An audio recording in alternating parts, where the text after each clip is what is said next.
stories for today. It has been pouring since at about 5 a.m. for those of us here in Lagos. I don't know what city you are listening in from right now, but I hope that for those of us who are one way or the other, caught in the rain, please do well to, stay away from the cold.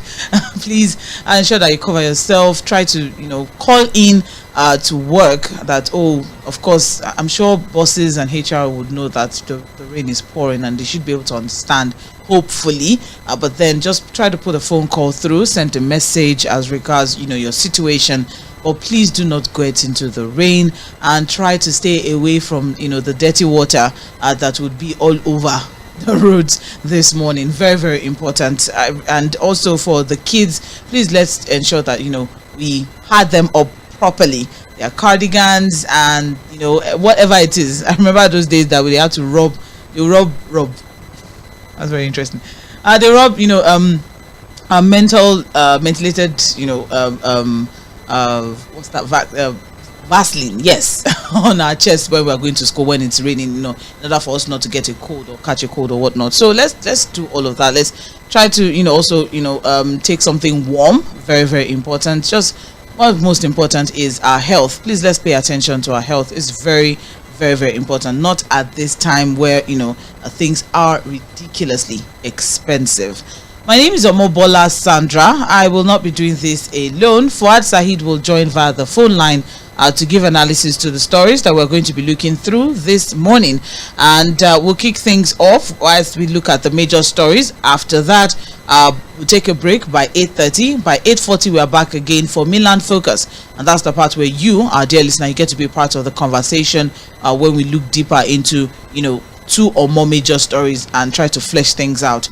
All right, but of course, as the trends in the papers goes on, we're live on Facebook and YouTube, so you can drop your comments in the live chat section as the show progresses, and we'll also take them on Mainland Focus. But in the meantime, let's see what we have as the major stories for this morning. Before we move on, there's a lot that's been going on. There's a lot that's been going on. But major, of course, is this recent announcement that came as regards the withholding tax conversation. We're going to be looking deep into all of that, of course, as we go on. So all you have to do is please stay tuned.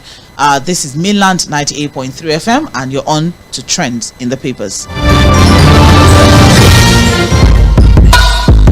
Knowledge is power. Information is key, and that is why we aim to unlock the doors of opinion, unveiling the stories that need to be told. Join Omobola Sandra and Sage Babalola on the Morning Express on Mainland 98.3 FM from 5 a.m. to 11 a.m. as we invoke the thought-provoking discussion, tackle the tough questions, challenge assumption, and give a voice to the unheard. This is the Morning Express on Mainland 98.3 FM. Welcome aboard the Morning Express. Good morning.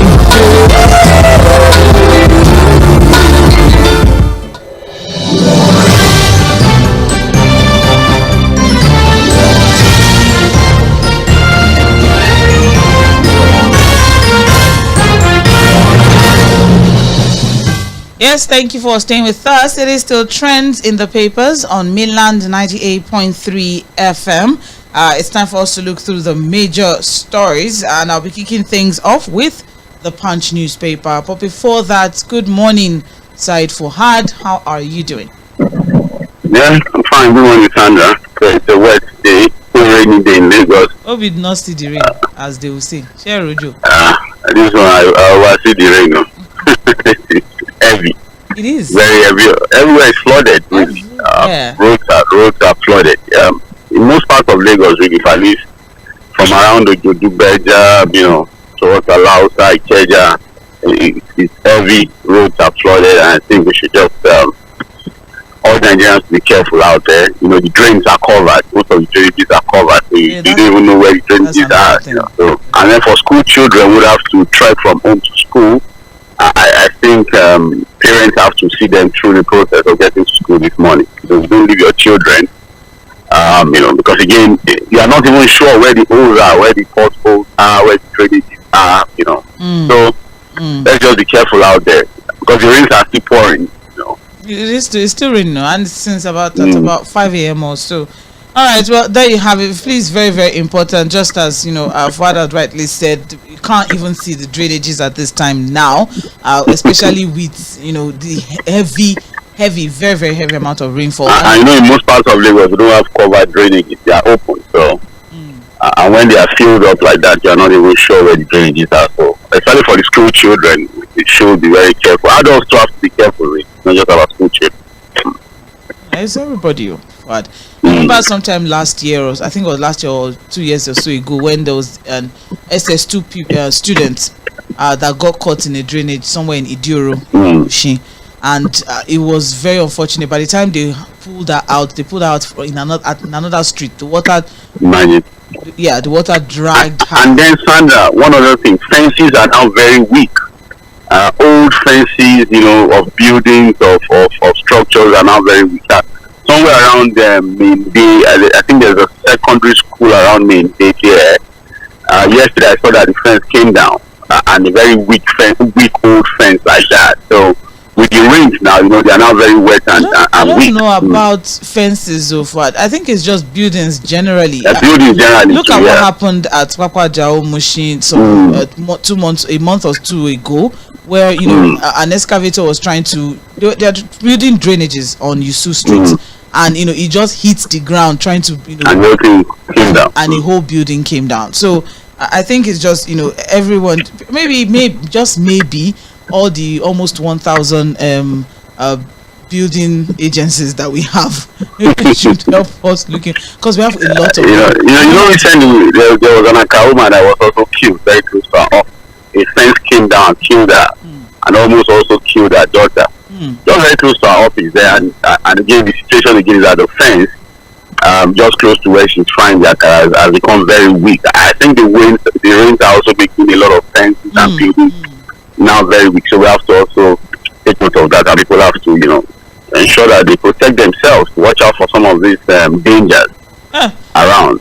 Very important. And in addendum to that, I mean, the cholera is still out there, and with the rains come, of course, a lot of dirty, stagnant water, in different places. So that's another thing that we should also pay attention to. Trust me when I say this is not the time for you to go to the hospital.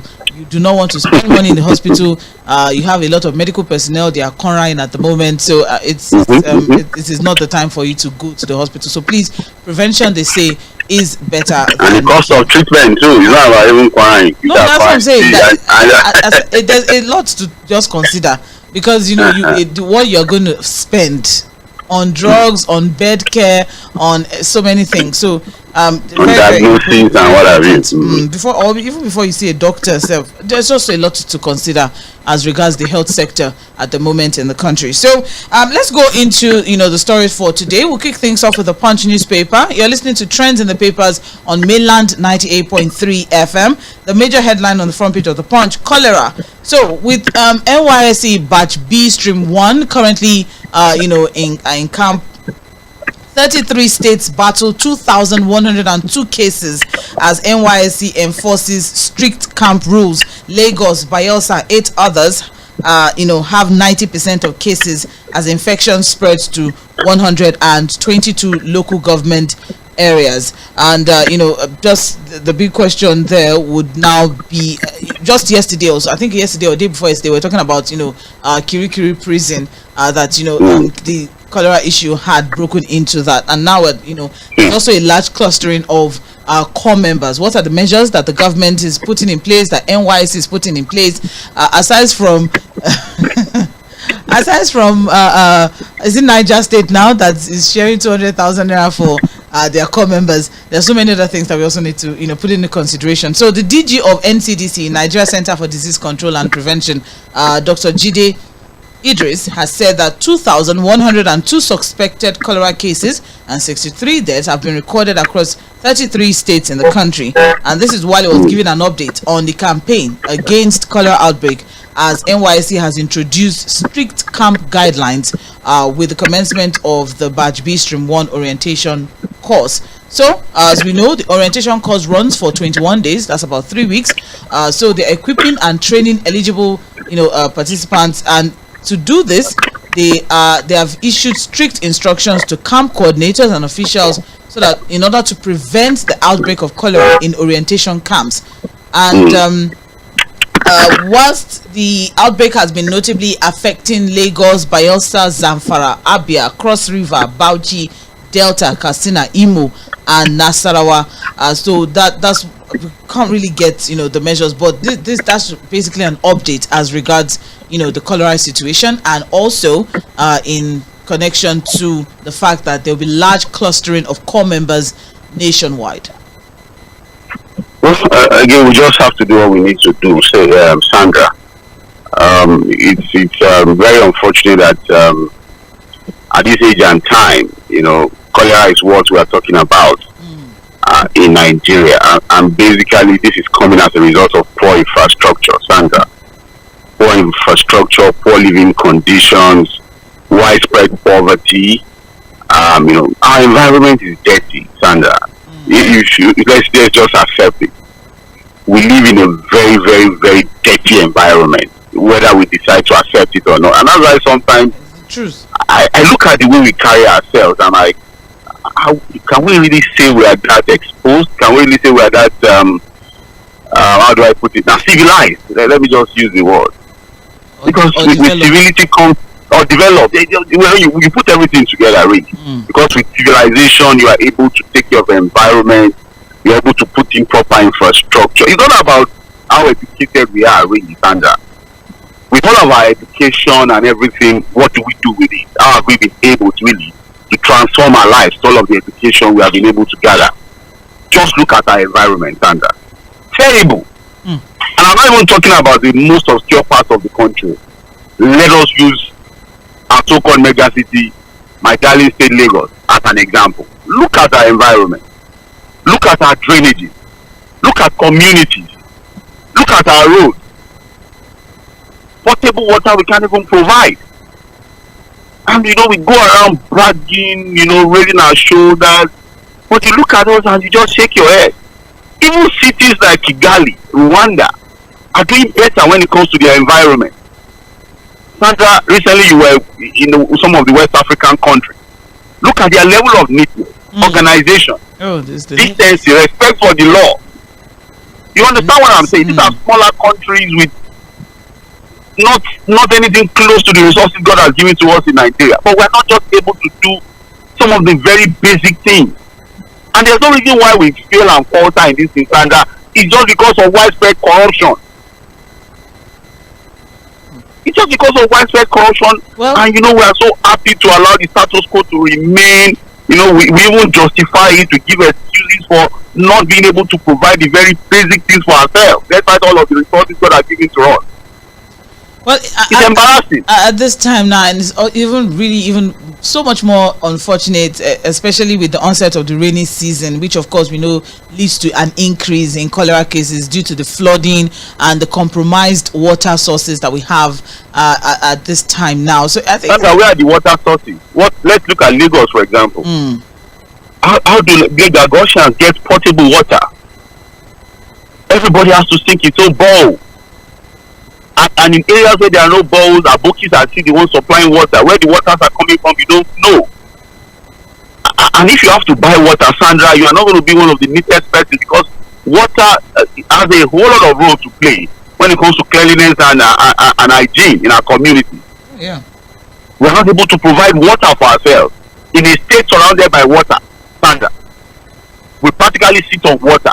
All we need to do is to put infrastructure in place to purify the water and get into people's homes. We are not able to do that. And you will see people now that will sit down somewhere and continue to justify that kind of, I don't know, you can't do this.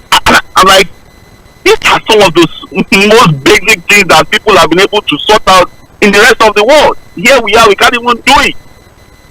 Like Pastor Kotik was telling us on Sunday, Sandra, you practically do everything for yourself as a Nigerian. Your security, either you are using a bookie or you are using OPC or you are using one thing or the other. Street gates are everywhere. We are like in a prison, in our own home. For me to get to my home now, I have to pass through about 3 or 4 gates. Yeah. Because again, there's no security anywhere. Water, you have to sink bowl.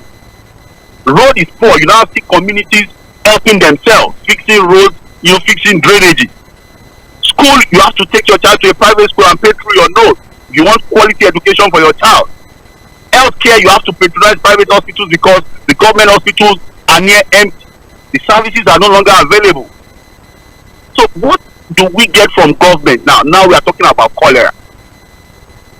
It's unfortunate. Thank you very much, Said Fahad. It is really, really unfortunate. But then, I mean, according to NCDC, the working group is supporting the capacity building of local government area disease surveillance and notification officers across the country. They are doing local government risk communication and community engagement, health promotion officers, provision of public health advisories, regular media engagement in order to, sensitize the general public on the need to take responsibility and also play their part in breaking the chain of transmission of the cholera outbreak as it is now. There's a lot that can actually be done if only government facilities are well maintained. But then Mr. Idris went further to say there was inadequate safe water and poor sanitation, lamenting that only 11% of schools, 6% of health facilities and 4% of motor parks and markets have access to basic water, sanitation and hygiene services. Well, these are the issues that makes it even more difficult to contain the outbreak of cholera at this time now, especially with the rain pouring really hard in this season. I mean, it's almost like it rains every day now. And so what are people doing? Highlighting measures that are being put in place and all of that. He went further to say there is poor waste management practices, poor food, environmental and personal hygiene practices. There's capacity gap among healthcare workers at the state and local government levels. There's weak regulation on the construction of sockaway and boreholes. Some are even sunk close to water source. Some are, you see sockaway being sunk close to when you have to have boreholes everywhere, Sandra, there's no way, because again, Lagos is densely populated. You have buildings everywhere, clusters. And that if every home has to now resort to sinking boreholes and you have your septic also all around, there's no way these things are not going to mix up at the end of the day. The water lines are going to eventually mix up. So that's what we're saying is there's a problem. Whether we admit it or not, we have a problem with proper planning when it comes to our communities. And with that poor planning, poor infrastructure comes this problem we're now witnessing. Potable water is something we should not even be discussing at this age and time, Sandra. It's unbelievable, if you understand what I'm saying. Well, I mean, we're also battling the issue of open defecation. That's another issue, a serious big issue. People just do it anywhere and anytime that they feel like. There's also you see why I was questioning our civilization, our level of civilization. Can you ask why I'm questioning? Yeah. The civilized people are not going to do that. In civilized communities, you won't ever see that happen. That's why I have to question whether we are really a civilized people or we're just deceiving ourselves. Well, inadequate implementation and enforcement of public nuisance law, another relevant public health.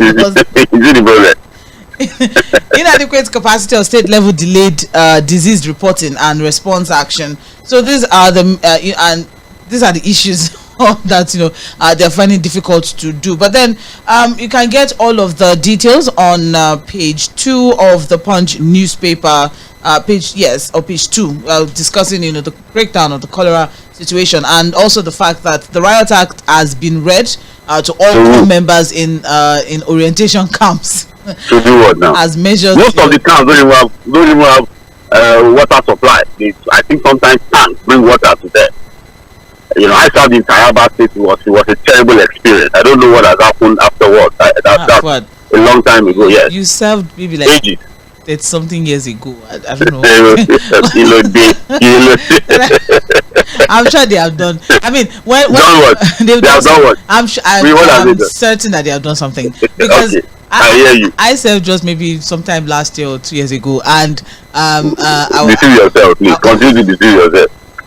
And NYSC has moved their orientation camp from Bukuru. I learned that they have moved to Mango. That's in Plateau State, by the way. And so I'm sure that in different parts of the country they are actually. Do you have water running in the camp, or they used to bring water tank? Who asked Yermal when she resumes? No, I'm asking you, when you served, then was water running in the camp, or was water tank? Oh no, water wasn't running. No. As a matter of fact, we're buying buckets of water. You see, in the camp. In the camp. So who knows whether the status quo still remains? Still the same thing. No, they've moved to a better, they've moved to a better, bigger place. Yes. But core members are adults. I'm sure they will be able to sort themselves out. But I think the basic thing should be availability of water, clean and potable water, and then other rules can follow. The way they cook their food too. They need to talk to people in the kitchen. That's the way they do this mass cooking. All right, moving on now. 1 minute past 8. Let's quickly run now because we have some other stories that we need to take some extensive analysis of. We also have here: federal government directs MDAs to patronize made in Nigeria goods. That's a very, very, very